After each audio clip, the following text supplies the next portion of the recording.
Monsieur le Président de l'AMF, Madame la Présidente de la Commission des sanctions, Mesdames et Messieurs, c'est un plaisir pour moi d'intervenir cet après-midi comme keynote speaker, comme on dirait sous d'autres cieux, pour vous livrer peut-être quelques éléments de réflexion du point de vue du parquet national financier. Ces réflexions, on les met dans le cadre de notre activité commune. Il faut resituer ce contexte puisque la responsabilité de la répression des abus de marché est partagée entre l'autorité des marchés financiers, l'AMF, et le PNF, le parquet national financier, qui dispose, rappelons-le, depuis sa création, il y a maintenant un petit peu plus de 6 ans, d'une compétence nationale exclusive pour l'enquête et la poursuite des infractions d'abus de marché. Alors, 4 ans après la loi du 21 juin 2016, celle qui nous occupe plus particulièrement dans nos relations, loi qui a réformé le système de répression des abus de marché, quelle place aujourd'hui pour le contentieux boursier au sein du parquet national financier? Le PNF aujourd'hui, ce sont 39 personnes, 17 magistrats, 7 assistants spécialisés et 15 greffiers. Ces 39 personnes interviennent donc dans le domaine, bien sûr, des atteintes au marché financier, mais cette sphère d'intervention, vous allez le comprendre tout de suite, est aujourd'hui, je dirais, relativement résiduelle dans notre activité. Pourquoi? Eh bien, tout simplement parce que nous avons, au-delà des atteintes au marché financier, 2 autres secteurs très importants de compétences, que sont les atteintes de grande complexité à la probité. Vous avez là-dedans la corruption, le détournement de fonds publics, les prises illégales d'intérêt, le délit de favoritisme, la corruption d'agents publics étrangers qui prend de plus en plus de place dans notre travail. C'est une masse d'environ 50%, donc la moitié en fait de notre portefeuille, qui compte aujourd'hui autour de 591, tout à l'heure j'ai vérifié, 595 dossiers, 595 affaires qui sont traitées au PNF. Donc 50% pour les atteintes à la probité, 43% d'affaires sont consacrées aux fraudes fiscales, c'est le 2e volet de la compétence du PNF. Fraude fiscale, bien sûr, toujours de grande complexité, puisque nous partageons ces 2 domaines, probité et fraude fiscale, en concurrence avec les autres parquets territoriaux de France, et notamment le parquet de Paris. Et nous arrivons donc aux 7% restants, qui sont, bien sûr, les affaires concernant les abus de marché. Alors, 7%, pour autant, c'est une activité qui est soutenue pour plusieurs de nos magistrats. Il y a également un groupe thématique qui est dédié justement au travail de coopération avec l'AMF. Et donc, c'est dans ce cadre-là que je souhaiterais vous livrer les propos d'ouverture de votre colloque. Alors, cette loi du 21 juin 2016, elle suscite de ma part 4 observations ou 4 séries de commentaires que je vais vous livrer par rapport à l'activité du PNF, mais auparavant peut-être quelques rappels sur les principales dispositions issues de cette loi et qui ont réformé en profondeur la répression des abus de marché. Tout d'abord, c'est une loi, rappelons-le, qui a rehaussé significativement le quantum des sanctions encourues. Pour mémoire, les peines maximales d'emprisonnement auparavant étaient de l'ordre de 1 à 2 ans, comme quantum le plus élevé. Ce quantum, ces maxima sont passés maintenant à 5 ans, voire 10 ans en cas d'infraction commise en bande organisée. Le montant maximum de l'amende a lui-même évolué.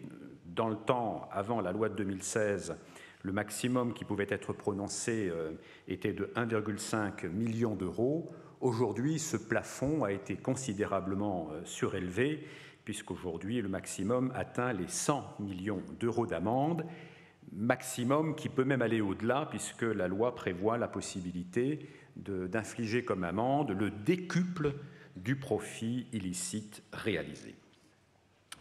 Deuxième rappel sur cette nouvelle loi, c'est une loi qui a procédé à la réécriture des délits, dont ceux relatifs aux opérations d'initiés. Sont désormais réprimés la recommandation d'une opération sur la base d'une information privilégiée, l'incitation, mais aussi le fait de faire usage de ladite recommandation ou usage de ladite incitation et de communiquer ensuite, donc de faire rayonner en quelque sorte cette incitation ou la recommandation. On le voit, le mécanisme de répression intervient de façon avancée, de façon renforcée dans l'ensemble des faits qui peuvent être observés aussi bien par vous qu'ensuite par nous au niveau de l'enquête. Enfin, la loi de 2016 a introduit la circonstance aggravante de bande organisée, une circonstance qu'on emprunte au crime organisé et qui permet notamment d'utiliser en procédure pénale les pouvoirs spéciaux d'enquête. J'y reviendrai dans quelques petits instants.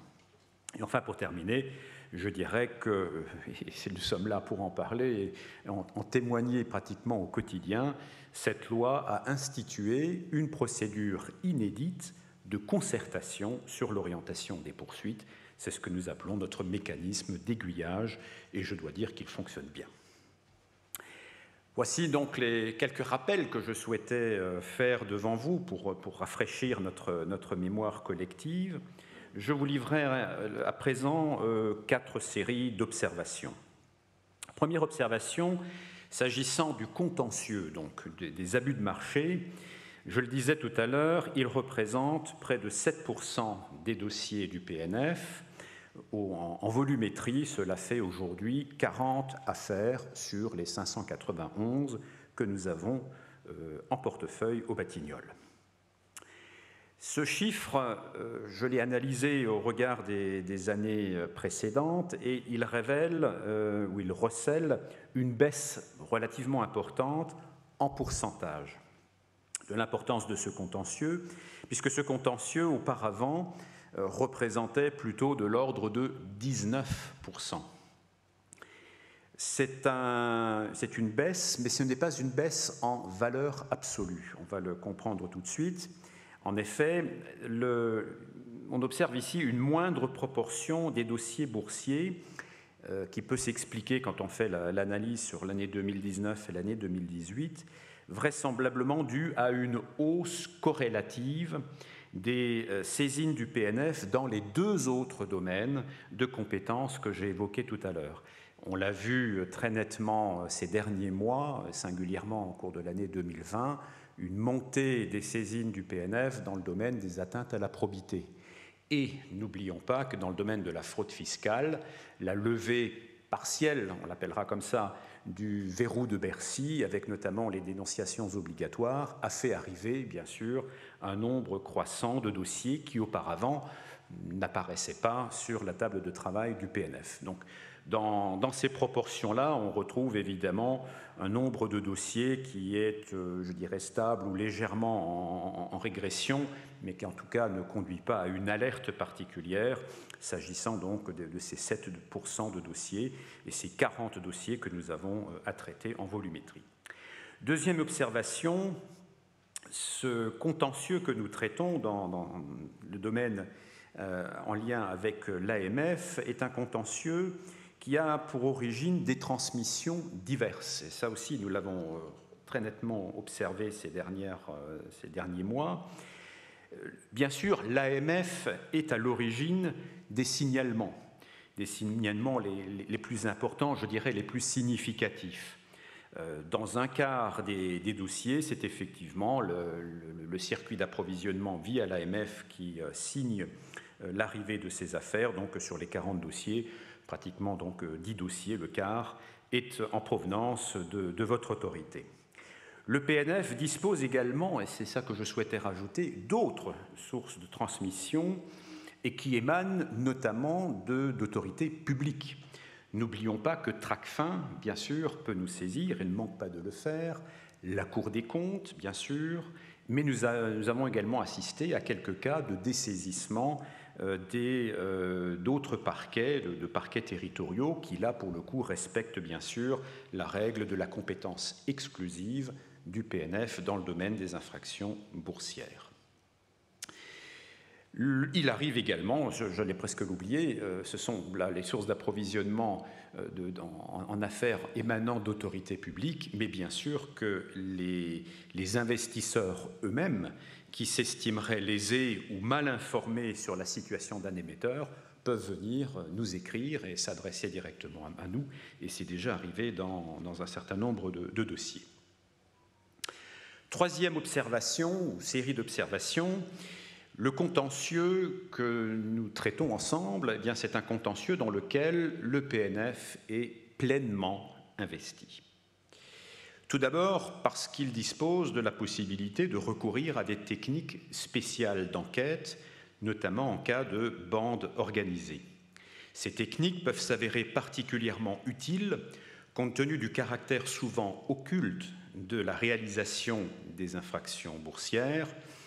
Par exemple, la transmission d'informations privilégiées nécessite évidemment d'établir les relations entre les protagonistes. Il faut caractériser cette existence de relations avant même peut-être d'entrer dans la nature même et dans l'échange, dans la substance de ces échanges. Et c'est ainsi que le parquet national financier peut être amené à mettre en place ou faire mettre en place par le concours du juge des libertés de la détention des écoutes téléphoniques qui sont bien sûr le moyen privilégié pour aller vérifier l'existence de relations entre des personnes. Également, il paraît que c'est une spécialité du PNF, utiliser les fadettes et exploiter celles-ci dans le cadre de ces investigations.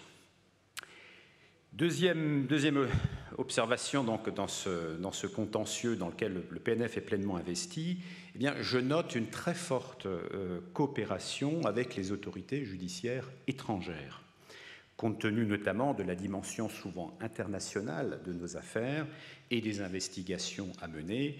Dans de nombreux dossiers, nous n'hésitons pas à envoyer des demandes d'entraide internationale à direction du pays concerné, que ce soit au sein de l'Union européenne ou bien évidemment au-delà de ce cadre strict. Nous avons l'habitude de le faire et nous le faisons également dans ces affaires. Je pense notamment à plusieurs dossiers où nous avons des relations très étroites avec le Department of Justice américain, entre autres.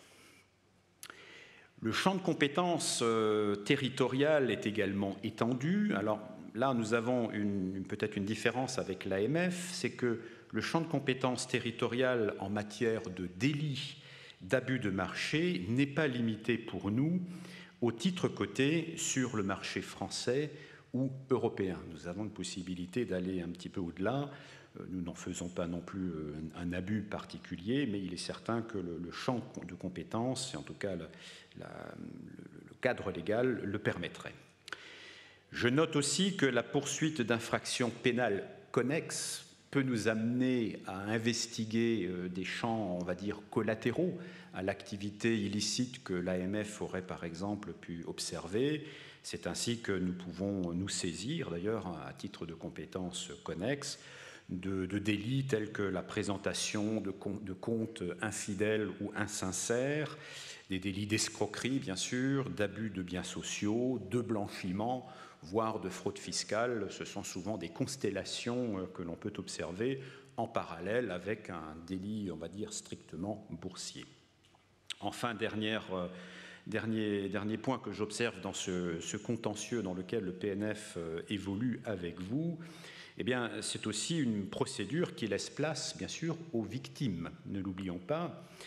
S'il a été décidé d'orienter le dossier vers le PNF, toute victime a le droit de se constituer partie civile en parallèle à l'action du parquet national financier, et ceci conformément tout simplement aux règles applicables en matière de procédure pénale et de constitution de partie civile, comme nous l'avons dans toutes les infractions et dans toutes les affaires de droit commun. À noter, s'il a été décidé de laisser la main dans l'affaire à l'AMF, les victimes conservent toujours la possibilité de demander réparation auprès des juridictions civiles, lesquelles peuvent évidemment solliciter l'AMF pour obtenir la transmission du dossier d'enquête, ceci bien sûr pour étayer la demande d'indemnisation sur le terrain du droit civil. Dernière observation de mes 4 séries d'observations, Le contentieux que nous traitons au PNF est évidemment en lien étroit avec vous, avec l'autorité des marchés financiers. Cette liaison très étroite, nous en sommes très heureux, parce qu'elle fonctionne, je dois le dire, et je le dis au nom de mes collègues, de façon tout à fait heureuse et harmonieuse, et je vais vous en livrer ici quelques traces. Tout d'abord, au stade des enquêtes, on observe une parfaite coordination entre le PNF et l'AMF, qui conduit d'ailleurs le PNF à solliciter l'avis technique de l'AMF systématiquement, et ceci sur le fondement de l'article L466.1 du Code des marchés financiers, du Code monétaire et financier. Solliciter l'avis technique, c'est une chose. On peut également, et nous le faisons, requérir les agents de l'AMF en tant que sachants. C'est une façon pour nous de venir étayer une procédure et d'apporter justement la technicité et l'expertise de l'AMF dans le dossier. Des échanges d'informations, ce sont des choses que nous pratiquons quotidiennement. Et dans l'hypothèse où une enquête est menée en parallèle par les services de l'AMF et donc le PNF, je pense notamment à une affaire Casino, eh bien, nous sommes en mesure de nous coordonner sur les actes d'enquête à réaliser, déjà pour éviter une déperdition d'énergie. Si chacun fait la même chose ou fait faire la même chose, il y a duplication. Donc ce travail de coordination nous permet justement de traiter de façon très harmonieuse et rationnelle les actes d'enquête à effectuer. Au stade ultérieur, celui des poursuites, on observe une mise en œuvre régulière et sans incident, on le verra à l'instant, de la procédure de concertation que nous appelons au quotidien la procédure d'aiguillage. Elle est prévue par l'article L465-5-6 du Code monétaire et financier. Aujourd'hui, à l'instant où je parle, nous avons traversé 65 procédures d'aiguillage réalisées donc depuis la mise en œuvre de la loi de juin 2016. Ces 65 procédures ont abouti pour une vingtaine, donc un petit tiers d'entre elles, 18 très exactement, ont abouti à la saisine du PNF. Les deux autres tiers étant des décisions qui ont conduit à ce que la procédure reste au niveau de l'AMF. Des aiguillages à l'initiative de l'AMF, donc, mais également à l'initiative du PNF, en particulier lorsqu'il s'agit pour nous, dans le cadre d'une information judiciaire, par exemple, déjà ouverte, de saisir supplétivement le juge d'instruction. Eh bien, là aussi, nous avons bien sûr mis en œuvre la procédure d'aiguillage pour satisfaire aux exigences de la loi, a fortiori lorsque nous avons dans une affaire l'intention d'ouvrir une information judiciaire. Ce parcours de l'aiguillage s'avère nécessaire puisque l'ouverture d'une information judiciaire, c'est une forme de mise en mouvement de l'action publique. Ce que je note également dans nos relations, eh bien, c'est tout simplement l'absence à ce jour de désaccord entre nous. Sur les 65 procédures d'aiguillage, aucune, zéro, n'a été soumise au procureur général aux fins d'arbitrage, tout simplement parce que nous avons trouvé, bien sûr, notre terrain d'entente de part et d'autre à travers une analyse à laquelle, d'ailleurs, moi-même, je participe côté PNF, puisque les propositions qui vous sont soumises côté PNF transitent, bien sûr, par le chef de parquet. Le cas échéant, je noterai également l'usage par l'AMF de sa faculté d'exercer les droits de la partie civile. Vous l'avez déjà fait, vous le faites assez régulièrement. C'est devenu, là aussi, chose courante et chose parfaitement harmonieuse. Et là aussi, nous n'hésitons pas à vous donner des conseils si besoin était, ou en tout cas mettre en œuvre des échanges pour vous faciliter la tâche avec les juridictions civiles ou les juridictions pénales si l'action civile vient s'exercer en parallèle de l'action publique devant une juridiction correctionnelle. Je terminerai par quelques éléments chiffrés.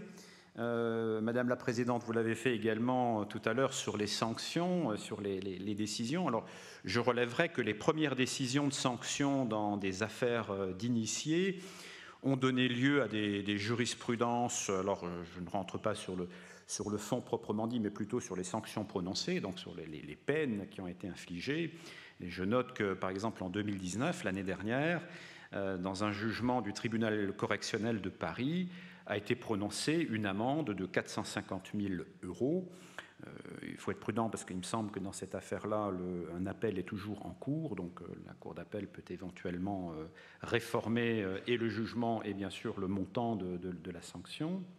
Mais cette affaire m'a personnellement interpellé, puisque j'en ai pris connaissance après mon arrivée à la tête du PNF.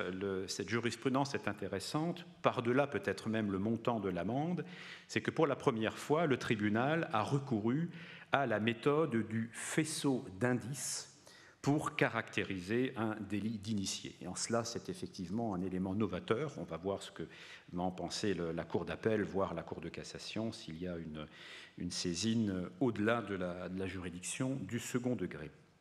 Je noterai enfin qu'en 2017, là je remonte dans le temps, et j'en terminerai ainsi, nous avons assisté à une homologation d'une CRPC, donc cette fameuse procédure de comparution sur reconnaissance préalable de culpabilité, le plea bargaining à la française, comme nous le disons, où une amende totale de 2,5 millions d'euros a été infligée à la suite donc d'un accord entre le parquet et les personnes poursuivies.